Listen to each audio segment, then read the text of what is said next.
Okay, interview time here on the TSC. Sticking with our summer flavor season. You love food. Our listeners love food. And so we're giving the listeners what they want. Welcome in Todd Napier, Vice President of Frischs. Todd, good to have you here. Thanks. Good to be here. Thanks for doing this. This is we had Rich Grader from Graders a couple weeks ago.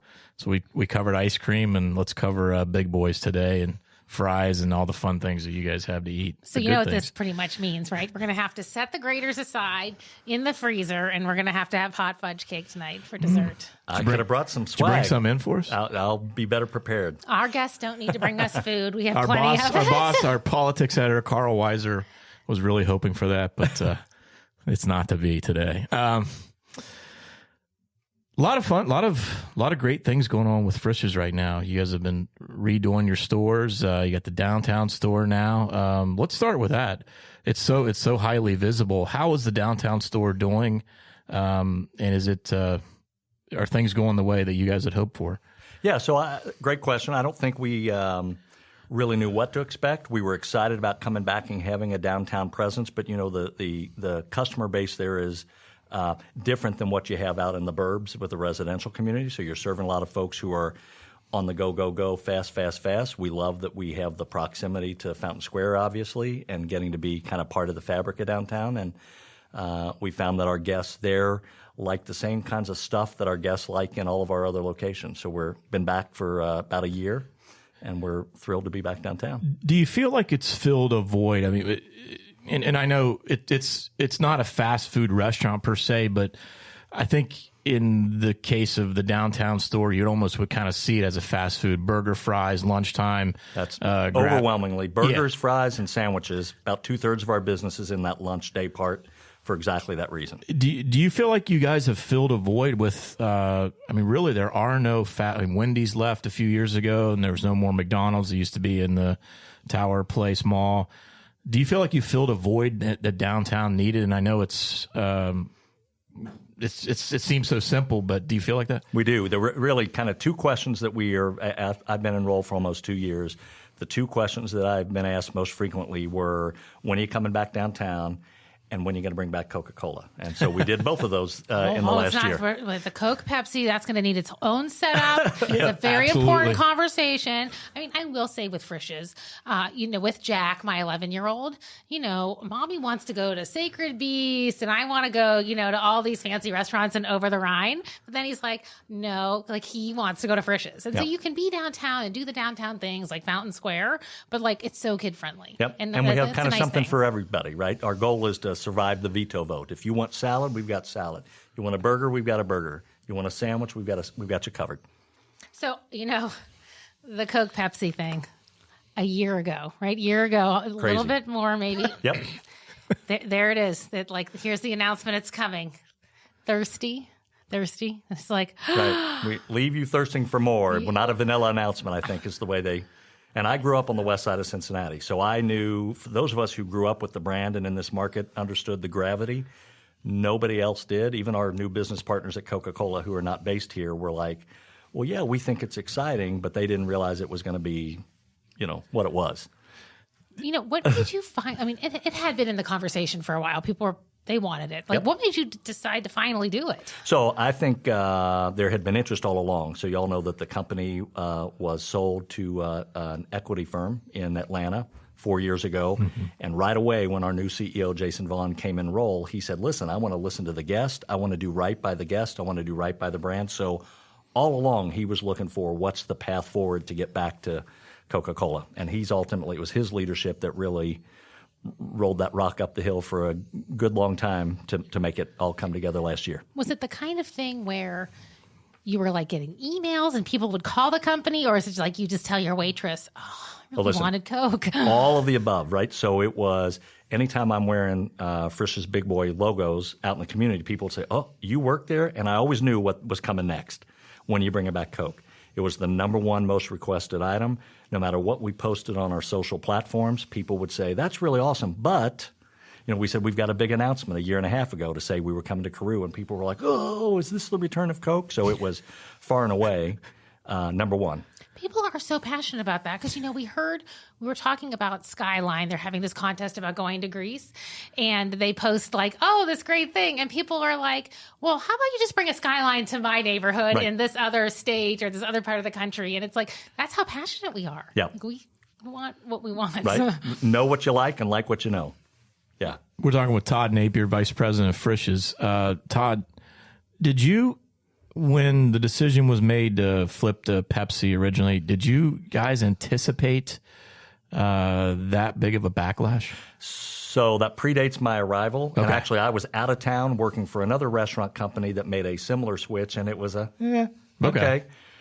But I had friends that I grew up with here in Cincinnati who said, yeah, but did you hear Frisch's made the switch? So I knew it would be akin on the scale of us saying we're taking away the big boy. I mean, it's just part of the DNA of who our brand is. Our brand has always been, our very first unit that brought Coca-Cola back was the mainliner over in Fairfax, the end of July. We had guests who drove 20 miles one way on the day that we switched it because they wanted to come and have a big boy and a vanilla Coke. That's awesome. And also, it's passion. Right. You can't really explain it. You just have to say. As a West Side guy, would you say it's So Cincinnati? It is So Cincinnati. So you think if this were to happen in a restaurant, a local, a regional type of restaurant in another region, like you said, you were somewhere else, and I think it's the perfect storm of the right brand, the right history, and two brands coming together. It's not. I don't think it's a. Let's keep that marriage together. That's right, and we will. It does seem like, you really made the decision. I've heard, I don't know if this is true, that you actually ended the Pepsi contract early. That's how much you wanted to go back. Yep. Like, that's a big deal in the restaurant businesses, like a big contract like that. It is. But again, the guiding light was let's do right by the guest and by the brand, and that's how we got to where we got. As you talk about the new owners coming in 4 years ago, part of what you guys have been doing recently is you've been refreshing your dining areas and your restaurants. How is that going? What's your favorite thing about? What's your favorite thing about? Great that you worked about that the tagline. refresh. I didn't mean it that way, but it just. Are we going to start to see other restaurants like my home Frisch's is the Hartwell. We go there pretty regularly. Will we start to see refreshes in other? So by the end of this fiscal year, so for us, a fiscal year starts in June, so we're just getting started. By the end of this fiscal year, so by next summer, we hope to have about 2/3 of our restaurants remodeled. You all already mentioned the Carew location that opened a year ago. We opened a small format store last fall down in Dry Ridge. So we're looking at how do we celebrate and renovate and innovate the brand through the physical plant. And we're also doing off-premise. We got into DoorDash and Postmates delivery here in the last few months, and Grubhub's coming right around the corner. It seems like that's really aimed at young people, because I have to say, Frisch's is not that far from my house. I'm going to get in a car. I could possibly go through the drive-thru or actually eat in there. Yep. But the babysitters, they like those things, and they're getting it delivered. And now my child, anywhere we are, we'll just have Frisch's delivered, or just we'll have whatever delivered. And it's like, okay, yeah. How important is this to for your young patrons? Well, I think for sure, increasingly, the younger patrons aren't interested in, as you just said, going to a bricks and mortar and sitting and dining in. They've got other things going on, and you literally can have everything delivered to you. So we're trying to figure out what's that all mean. Any restaurant operator will tell you, I love being involved in delivery, but I don't know, is that taking away $1 that I would have had dining in otherwise? Most of the evidence seems to say no, that it's taking away from a grocery visit and that it's just more convenient. We get tons of families. We get a bunch of kids' meals that are ordered through delivery. So we're still appealing to a broader segment, but it's the wild, wild west for sure. You can deliver the fudge cake. Is it going to melt? Cake, what do we got here? Fudge cake is the number 3 thing that we deliver. It's the 3rd most popular item of everything on our menu through delivery. Do people only have fudge cake delivered? Probably. What's number one? The big number boy? 1's the big boy. Number 2's fries, and number 3 is the hot fudge cake. Number 4's Coke, a large Coke. Yep. It is. It okay. is. Yep. Carb beverage is somewhere right up in there. Yeah. So it's nuts. You have premium burgers now, right? And I've seen they have these names, right? We do. Well, what we've learned. The Mad Burger is Mad, right? So the Bad Boy. The Bad Boy. Like 6 weeks ago, we introduced the Bad Boy, which is on the Big Boy platform, but with a spicy tartar sauce. And in the first week of introduction, it became our number 3 or number 4 seller. It's been so popular. It's supposed to end today. We've got a new summer promo that starts tomorrow that'll run all summer. The Bad Boy has been so popular, we're keeping it on because guests have just For loved good it. or just through the summer? For good. All right. See, nice. I think we're making Breaking news right there. right. So the bad boy will stay. is here with the big boy to stay. Yep. Speaking of big boy, Yep. the big boy mascot lost a little weight. He did. What have you gotten any feedback from customers on that? Was there been any Kind of negative or kind of negative just or questioning positive? about Like, I mean, do you hear much about? Or So did yeah, you hear I'd much say about a it? lot of folks get it, have noticed it, and have said, "Hey, he's more svelte, he's more this," and so we mix it up between stripes and checks. And for the longtime brand fans who are big boy fanatics, they notice all of those little details. But generally, folks have been real accepting, and Big Boy's been a lot more involved in getting out to community events over the last 3 years. So we're excited about that. All right. So I think that Big Boy was spotted over the weekend. Is this true? That is true. Where Big he Boy was spotted in the FCC March. That's right. Oh, Yep. And the slim down big boy. The slim down Big Boy he was moving quick. That's why he's Soccer slimmer. playing big boy. That's right. I mean, everybody wants to be in the March, I think. That's Yep. where we're at this point, even him, right? And and I think there's news surrounding that. I'm getting ready to actually write about this. Yep. Like there's a big commitment coming. Can you tell us about that? Drum roll. Absolutely. So Drum we roll. were one of the early in supporters of FC Cincinnati when they started. The brand has a heritage. We're longtime supporters of other properties like the Cincinnati Reds and the Nutcracker for the ballet. And so community connection is an important thing for us. We recognize that FC Cincinnati was a new and exciting sports opportunity.